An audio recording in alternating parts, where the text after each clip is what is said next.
Channel कृषी सखीवर। तर जसं आपण व्हिडिओमध्ये बघत आहात, हा आहे हिवाळी मूग। याची लागवड आम्ही धानाच्या नंतर केली होती, सोयाबीनच्या नंतर या शेतामध्ये केली होती आणि आता हिवाळ्यामध्ये हा घेण्यासाठी आला आहे। तर आपण बघू शकता की आम्ही हा मूग घेतलेला आहे आणि शेतामध्ये या मुंगाचे तुम्हाला असे छोटे छोटे ढीग दिसत असतील।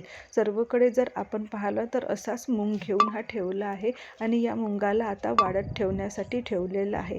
हा जेव्हा परिपूर्णपणे वाढेल तेव्हा आपण याला एकत्र करून उचलून घेऊ आणि या मुंगाचा ढीग लावण्यात येईल। तोपर्यंत तर याला असंच वाढत ठेवणार आहोत। आपल्याकडे पण असंच असते की काही आपण वेगळं करता ते आपण मला या व्हिडिओच्या कमेंट बॉक्समध्ये नक्की सांगावे।